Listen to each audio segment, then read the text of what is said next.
خطبہ نمبر 3۔ آپ علیہ السلام کے خطبے کا ایک حصہ جسے شقشقیہ کے نام سے یاد کیا جاتا ہے۔ بسم اللہ الرحمن الرحیم۔ آگاہ ہو جاؤ کہ خدا کی قسم فلاں شخص ابن ابی قحافہ نے قمیص خلافت کو کھینچ تان کر پہن لیا ہے، حالانکہ اسے معلوم ہے کہ خلافت کی چکی کے لیے میری حیثیت مرکزی کیل کی ہے۔ علم کا سیلاب میری ذات سے گزر کر نیچے جاتا ہے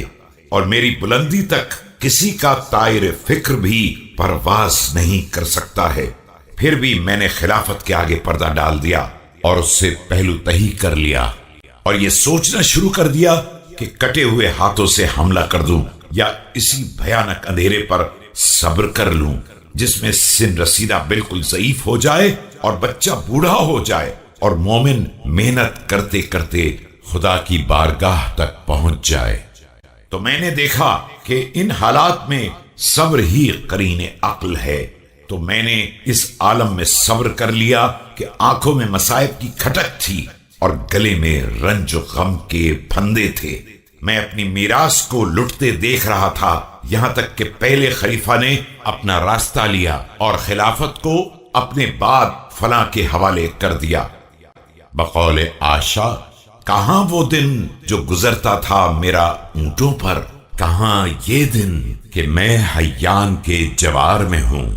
حیرت انگیز بات تو یہ ہے کہ وہ اپنی زندگی میں استعفیٰ دے رہا تھا اور مرنے کے بعد کے لیے دوسرے کے لیے طے کر گیا۔ بے شک دونوں نے مل کر شدت سے اس کے تھنوں کو دوہا ہے اور اب ایک ایسی درست اور سخت منزل میں رکھ دیا ہے جس کے زخم کاری ہیں اور جس کو چھونے سے بھی درستی کا احساس ہوتا ہے۔ لغزشوں کی کثرت ہے اور معذرتوں کی بہتات۔ اس کو برداشت کرنے والا ایسا ہی ہے جیسے سرکش اونٹنی کا سوار کہ مہار کھینچ لے تو ناک زخمی ہو جائے اور ڈھیل دے دے تو ہلاکتوں میں کود پڑے۔ تو خدا کی قسم لوگ ایک کجروی، سرکشی، تلون مزاجی اور بیرا روی میں مبتلا ہو گئے ہیں، اور میں نے بھی سخت حالات میں طویل مدت تک صبر کیا، یہاں تک کہ وہ بھی اپنے راستے چلا گیا، لیکن خلافت کو ایک جماعت میں قرار دے گیا جن میں ایک مجھے بھی شمار کر گیا، جبکہ میرا اس شورا سے کیا تعلق تھا؟ مجھ میں پہلے دن کون سا عیب و ریب تھا کہ آج مجھے ایسے لوگوں کے ساتھ ملایا جا رہا ہے؟ لیکن اس کے باوجود میں نے انہی کی فضا میں پرواز کی، اور یہ نزدیک فضا میں اڑے تو وہاں بھی ساتھ رہا، اور اونچے اڑے تو وہاں بھی ساتھ رہا، مگر پھر بھی ایک شخص اپنے کینے کی بنا پر مجھ سے منحرف ہو گیا، اور دوسرا دامادی کی طرف جھک گیا، اور کچھ اور بھی ناقابل ذکر اسباب و اشخاص تھے، جس کے نتیجے میں تیسرا شخص سرگین اور چارے کے درمیان پیٹ پھلائے ہوئے اٹھ کھڑا ہوا،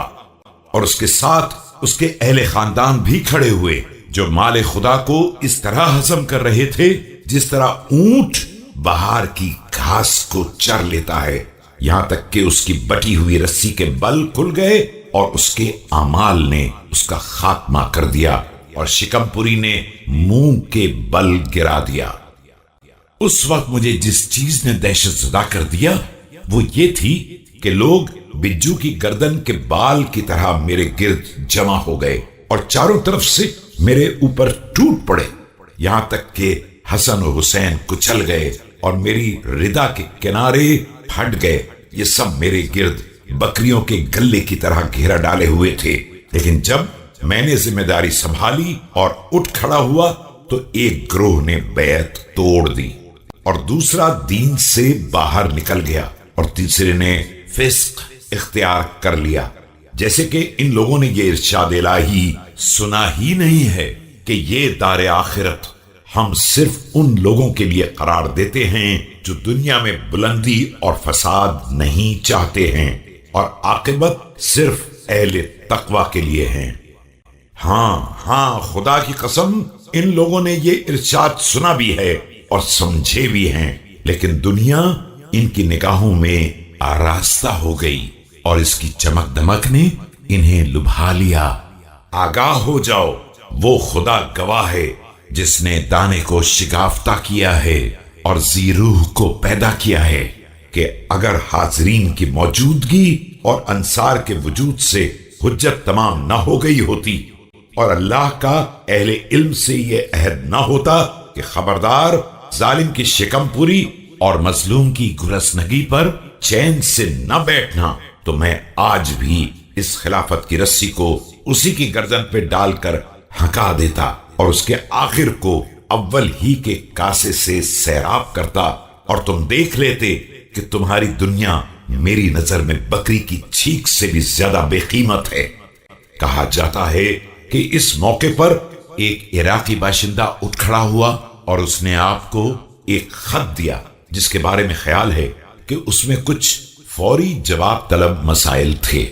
چنانچہ آپ نے اس خط کو پڑھنا شروع کر دیا، اور جب فارغ ہوئے تو ابن عباس نے عرض کیا کہ حضور بیان جاری رہے۔ فرمایا کہ افسوس ابن عباس،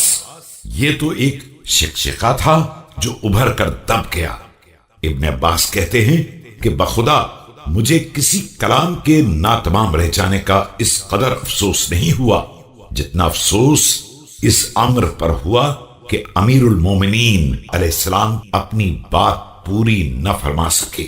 اور آپ علیہ السلام کا کلام ناتمام رہ گیا۔